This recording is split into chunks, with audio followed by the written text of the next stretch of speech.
On this episode, we're going to talk about how to properly build a retirement fund.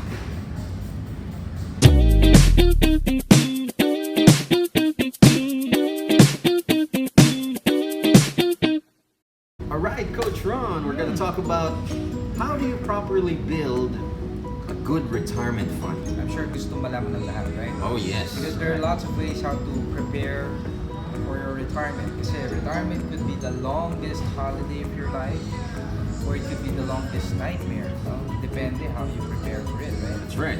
Usually, financial advisors will have their tips on how you can properly build it. Right. And there are a lot of financial advisors here in the Philippines, but they also have different pieces of advice. Right. They also have different recommendations. The question is, which recommendation should you follow? Number one, diba? And yeah, when you say retirement planning, you're planning for the last 20 years of your life. Oh yeah, because you're planning from 60 years old, retirement, until average lifespan of a Filipino until 80 years old. So that's about 20 years of funding. When you do retirement planning, there are lots of ways how to do it, diba? Pwedeng yung iba gusto nila para medyo mas maliit, tama? Right. They would prepare for kunin lang nila based on the expenses na Yes. ma-incur nung retiree Right. for the next 20 years. Yeah. Because Diba? there's an ongoing debate on which type of recommendation should you give to your client. Whether should you base your retirement fund on your current expenses right now, or should you base it on the current lifestyle or the income preservation or the Lifestyle preservation. Yeah, lifestyle preservation, something like that, right? So which one should you follow? So let's analyze this, Coach Ron. What if a financial advisor would give a client a recommendation that you only need to prepare for your future expenses? What's the impact with that? So let's say, pangalan na lang natin siya si Pedro. Si Pedro. Tama, Okay, diba? okay. So let's say, ako yung financial advisor. Okay. Tapos binigyan ko ng advice si Pedro na, hey Pedro, para mas madali mong makuha yung retirement. Oo. Diba? Kunwari, kinumpit mo muna yung magic number. Oo. Tapos sabi ni Pedro, laki naman yan, Okay naman yan. Tapos ako naman, oo nga, right.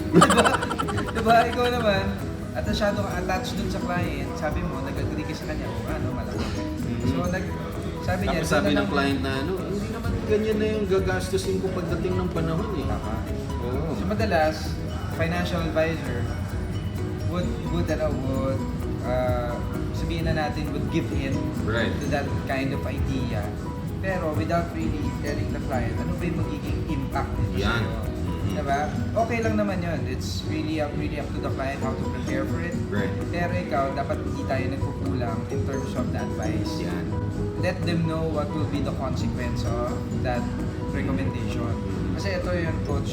What if I'm going to recommend that kind of retirement planning based on expenses lang? Oo. Si Pedro, on the 60th year of the 20th year, just imagine, diba? Mabubuhay lang siya for the next 20 years para magbayad ng bills. Tama? Para yung dinesign lang nila. Yeah, para lang kasi expenses niya. lang. Tama, Oo. di ba? So wala yung leisure, money, yun yung mga kulang, tama? So yung mga dreams ni Pedro na pag nag-retire ako, I wanna travel around the world, enjoy my money, spend my money to the beach, or Tama. at least pag gumimik kami ng misis ko, hindi kami maasa sa mga kids. Tama. Kailangan, pag nagre-retire tayo, bigyan pa rin natin ng magandang pangarap yung retirees. Kasi kung dun lang, ako for me coach especially sa culture natin, there's always an option to asa na lang ako sa kids. Yeah. Tama? Kung mag-prepare lang naman din ako for an expense na naiisip ko doon na lang ako sa anak ko titira. Sila na magbayad ng expense. It's not worth doing. Yeah. It's not really worth doing. It's not a compelling reason for you to prepare. Bawasan mo pa yung budget mo para lang magbayad ng meralo mo or expenses, di ba, coach? So, sa akin is, you have to give them a big reason to prepare for it. Yeah. And just preparing to pay an expense for the next 20 years habang gagawin nasa rocking chair na lang yung retiree habang sinisita niya yung mga apo niya. Uy, di ba? And that's not the retirement that you want. Especially pag yung financial advisor, meron ding limiting beliefs when it comes to retirement na, hey, that's too big, hindi na realistic yan when you prepare for that, di ba? Yeah. So let's just prepare dun sa isang bagay na realistic enough for the client na dun ka lang muna sa, let's prepare your expenses. Para pag nag-prepare tayo ng expenses mo, hindi ka asa sa kids. Yun nga lang, pag pinaghanda lang niya yung expenses, mabubuhay talaga siya, magbabayad lang ng bills. Okay, kinumpute ng financial advisor pati yung daily baon, daily needs, daily expenses kung lalabas ka with your wife. Pero hanggang dun lang. What if gusto ng client mag-travel, right? Coach, ito lang yan, no? Kasi that was asked in one of our classes, remember? Right. And this is how I handled it. Kasi coach, ganito eh. Pag ang FA attached masyado sa kliyente na tipong probably natatakot sila na pag-back out yung kliyente na Right. Or parang hindi realistic wag na lang natin yung gawin. magic number, so wag na lang. Yeah, di ba? So, again, we have the responsibility to explain to the client. Through how? By asking questions. Di ba? How? Kasi ganito yan. This is how I would handle it. So, wala, ikaw yung retiree, sinabi mo sa akin, laki, diba? So, sabihin natin ganun sinabi mo sa akin. So, it's either, kung ako yung FA na attached, sabihin ko siya, diba? Para akong Philippine coach ng basketball, yung time na hindi natin tinatalo yung China, sabi mo sa akin, coach, huwag na tayo mag-practice kasi hindi mo natin tatalunin ng China. Ako naman, oo nga. Diba? So, it doesn't, diba? Hindi okay. Diba? So, this is how I see it. Imagine mo, Mr. Client. There we have si Pedro tsaka si Juan nag-retire. Na si Pedro, ang gusto niya, based na lang sa expenses. Oo. Diba? So sabihin na natin ang total expenses niya na projected is 10 million. Right. Tama? Samantalang si Juan, having thought na, okay, I want to do more. Right. Gusto ko, I want to enjoy my retirement. Want it to be the longest holiday. Yeah. So, magic number niya 50 million. Okay. Pero, he tried his best to make sure na he reached the magic number. Yeah. Based on the recommendation na dapat lifestyle preservation. Oo. On the 60th year, nag-retire sila. Guess what? Pareha sila nag-retire. Ang nangyari, si Juan, since madali lang naman kunin, dahil maliit lang naman yung ang nakuha niya yung 10 million, na-hit niya. Nahit niya. Sarap. Yes, di ba? Success. Yes, success, Oo. diba? Samantalang si Pedro, diba nangyari is, he failed. He failed kasi imbis na 50 million, 30 million lang. 30 lang. Oo. Pero in the reality, the idea is, sino mas malaki na save? Siyempre, si Juan. Yes, Oo. diba? So what the point is, you'd rather fail on something really big and still hit 30 million than hit something very low na achievable. Tapos, in the end, pag kinumpare mo, maliit lang eh. Oo. Tama? Tsaka, pag pinagkasya mo yan for 10 years, hindi mo na na-preserve yung lifestyle mo na nag-e-enjoy ka. Tapos, para magkasya lang siya, pambayad lang talaga ng bills, medical bills, diba? Most likely, sasabihin nila, they're even gonna justify it. Hindi naman ako mahilig gumimik eh. Hanggang bahay lang naman ako, gusto ko lang magpahinga. But when nandun ka na sa retirement, ayaw mo nang ganun. Yeah. You want to enjoy, you want to spend it with your apo. You Yeah. want to visit them, you want to travel with them, di ba? Yeah, alam mo, lola ko dati, anyway, you should have hobbies eh. Lola ko, may nag-aalaga ng orchids. Yes. Anyway, they want to feel that they still have value in the family. Right. Diba? So, you give them something na meron pa sila na hindi mo sila masasabi na masakit man sabihin, di ba? Yung pabigat. Yeah. Tama? Don't want to be a pabigat. Diba? Right. So, yun yung take namin. And we teach this, coach, dun sa Master Closer Blueprint. Tama?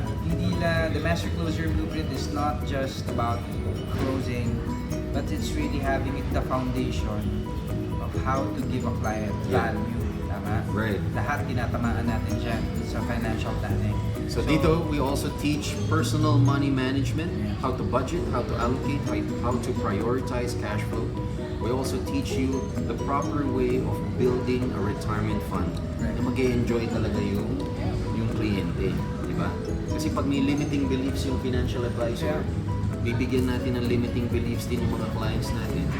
Hindi talaga natin sila natutulungan na ma-enjoy nila yung retirement. Just remember, nagtrabaho ka na ng matindi habang working years. Only to retire na ida-downgrade mo yung na-achieve mo. Di ba?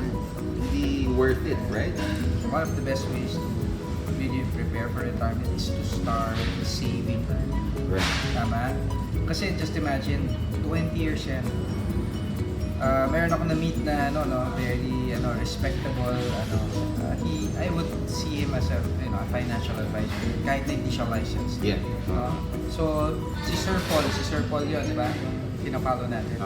Sabi niya talaga, kailangan talaga at least kalahati. Oh yeah. Di ba? Kalahati agad. You know why? Kasi just imagine, 40 years ka magtatrabaho. Tama? In one lifetime. Ang paghandaan mo 20 years. Mm-hmm. Oo nga naman, mathematically, kailangan talaga save mo yung kalahati ng sweldo mo. Oo, para meron ka. To come up with, diba, the same sweldo as if pag nag-retire ka ng 20 years. Mm. Yun nga lang, that figure is, syempre, based yun pag nag-start ka na maaga, at the same time, consider na muna hindi magkukulang ng pera. Yes. Tama? So we have to give our clients more options. Okay, paano ba kumita pera ko? Para you don't have to, hindi lang as if nagtatabi ka lang. Para ma-leverage mo rin yung time on Yes. how to grow your money. Yes. Right? Para pag nag-retire ka, kasya yung inipon mo for 20 years of retirement. Fantastic. Diba? So, ibig sabihin dun sa personal money management ng part ng Master Closer Blueprint na tinuturo namin, we also give you computations kung paano natin ma-preserve yung lifestyle ng client mo and how do we anticipate inflation, how do we beat it, at saan ba dapat ilagay yung mga different investment vehicles dito sa Philippines, saan ba dapat ilagay yan para ma-leverage mo yung time, given it that you have enough time, para pagdating mo ng retirement, may enjoy mo yung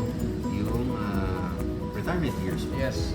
Diba? So we also teach that dun sa Master Closer Blueprint. Kailan ba, Coach Ron, yung next na open batch na? Yeah. Next available batch, Coach, is March 22, 23. So that will be in D-Cup, Coffee Republic. So that's a 2-day, 16 hours of what? Comedy, action, drama, and SPG. Lahat na, di ba? Rolled into one. Yeah. You know? We're gonna teach you how to do financial planning, how to close, and how to do personal money management. We're gonna teach you from start to finish. Anong gagawin, what to do, what to say, how to say it, the psychology behind it. Every technique ituturo namin sa inyo with a workbook na 62 pages long na punong-puno ng mga techniques at iba't iba pang mga information na magagamit mo to help you with your coaching business o sa pagiging financial advisor. Including the coaching tool, no? Oh, yeah. Ibigay rin natin sa kanila. Other people, they sell the coaching tool. Dito sa amin, part na ng program, we're gonna give it to you for free. Kasama na siya dun sa program. We're not gonna charge you for that anymore. And then, continuous pa yung support na ibibigay namin sa inyo. Fantastic. So, avail nyo yung early bird rate, no? So we still have early bird rate until February 16, no? So instead of just paying 4,500 na lang. That's bang for the buck. Diba? So, in reality, Coach, we're going to give them something that they can use for the whole lifetime Oh, of their yes. careers. Diba? That's correct. So, 5,000 is so much affordable na if you think the value that they have. No? If you want to help more Filipinos in terms of financial planning, Invest. we can also help you help them. Diba? So invest in yourself, improve yourself, upgrade your skills by enrolling din sa Master Closer Blueprint. Awesome. Hopefully, marami kayong natutunan dito sa episode na to. If you like the episode, click the like button and subscribe. So we'll see you again next time. This is Jeff Luspo. And this is Ron C. Remember, always be closing!